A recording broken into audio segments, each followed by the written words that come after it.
Si vous commencez la programmation en tant qu'étudiant, ou vous êtes un ingénieur en informatique pour une entreprise bien établie, ou vous êtes un entrepreneur construisant quelque chose de révolutionnaire en codant, un ordinateur portable est ce dont vous avez besoin pour programmer.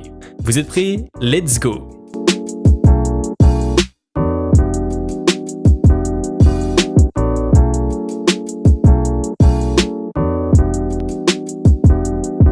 HP Spectre X360. Le HP Spectre X360 est équipé d'un processeur Intel Core i5 8265U, fréquence de base à 1,6 GHz, 4 cœurs, 8 threads, épaulé par 8 Go de RAM. Notre modèle de test est doté d'un stockage SSD de 256 Go. Avec sa taille de 13 pouces et son poids de 1,26, le HP Spectre se veut très mobile. HP mise sur l'aspect premium de ce modèle en incluant dans la boîte une pochette en simili-cuir pour le protéger dans un sac. Un bon point. Lors de notre protocole de test habituel, Netflix sous Chrome, rétroéclairage désactivé, écouteurs branchés et luminosité réglée à 200 CD par mètre carré, il a tenu 9h18 avant de s'éteindre. Une excellente autonomie qui le place dans la fourchette haute des ultra portables actuels.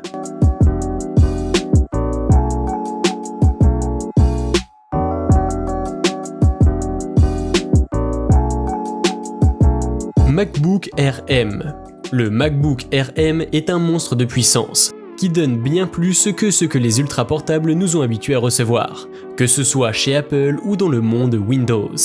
Ne lui manque qu'un design revu, un peu plus de connectique et un écran vraiment bord à bord pour être parfait. Ce premier pas dans l'après-Intel est porté par le M1, première puce Apple Silicon pour Mac, et par une solution logicielle incroyable incarnée par macOS Big Sur et son bras droit magique Rosetta 2. Il est ainsi possible de basculer dans le futur et les performances de demain, tout en gardant à portée de main les outils d'hier et d'aujourd'hui. C'est sans oublier également que l'autonomie du MacBook Air M1 monte en flèche et permettra de travailler tranquillement une bonne journée, loin d'une prise secteur. Non seulement ce MacBook Air ne laisse rien à son aîné sorti en mars dernier, mais il est suffisamment solide pour séduire les utilisateurs qui optent habituellement pour un MacBook Pro, afin de bénéficier d'un petit surplus de puissance et d'autonomie.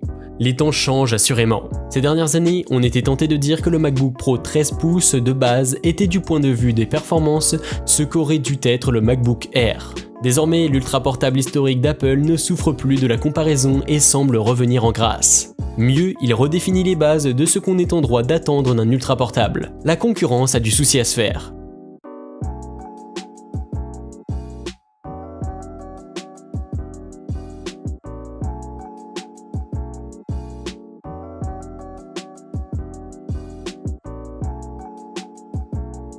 Dell XPS 15. Cette version du XPS 15, la plus haute des gammes proposées par Dell, se négocie aux environs de 2300 € sur le site du constructeur, des variantes un peu plus abordables de l'appareil existant. Il n'est pas parfait, mais globalement le XPS 15 dernière génération fait honneur à son patronyme. Nouveau fleuron de Dell sur le segment 15 pouces, l'appareil s'intercale parfaitement entre le XPS 13 et le XPS 17 de la nouvelle gamme du constructeur de Round Rock. Avec une puissance de feu parfaitement maîtrisée pour éviter à l'utilisateur les affres d'une autonomie trop faiblarde ou d'une chauffe trop marquée. Nettement moins encombrant et plus endurant que son grand frère prodige le XPS 17, beaucoup plus puissant que son petit frère le XPS 13, le XPS 15 parvient à ménager la chèvre et le chou tout en profitant lui aussi d'un très bel écran Ultra HD Infinity Edge, pratiquement dépourvu de bordure, et d'un tout nouveau châssis plus élégant encore que l'année dernière.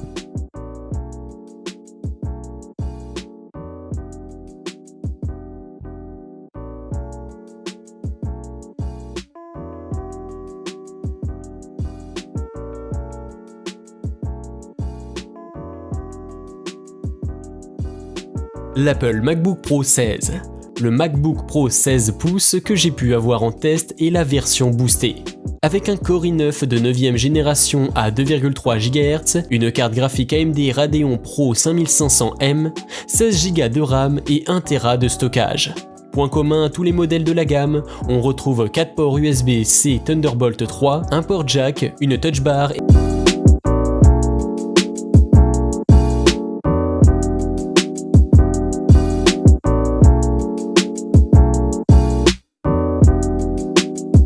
Lenovo ThinkPad X1. Tout aussi éblouissante soit-elle, la magnifique résolution 4K ThinkPad X1 Carbone 7ème génération de Lenovo représente un inconvénient majeur. Elle pèse sur l'autonomie de la batterie. Le ThinkPad X1 Carbone 7ème génération est agréable à l'usage et ses performances sont solides. La frappe est plus confortable que jamais. La qualité du son est une surprise inattendue. Le logiciel Vantage de Lenovo et l'utilitaire Glance en prime ont de quoi susciter l'enthousiasme. Mais aucune fonction n'a d'importance si l'on n'a pas assez de puissance pour l'utiliser. Certes, l'écran 4K est magnifique et il peut faire oublier tous les écrans mat et ternes de génération de ThinkPad. Et c'est un vrai plaisir de l'utiliser quand on peut brancher son cordon d'alimentation. Mais le prix à payer en termes d'autonomie de la batterie mérite de reconsidérer la version 1080p, surtout pour les travailleurs nomades. Si ce ThinkPad de 7ème génération reste toujours le choix de l'éditeur, notre confrère lui accorde que 4 étoiles, contre 5 pour la génération précédente. Voilà, on est arrivé à la fin de cette vidéo. Avant de partir, je vous conseille d'autres modèles qui sont efficaces pour des budgets moins importants. Vous les trouverez dans la description ci-dessous. N'hésitez pas à partager avec nous vos expériences, de liker la vidéo et de vous abonner. Vous êtes toujours les bienvenus.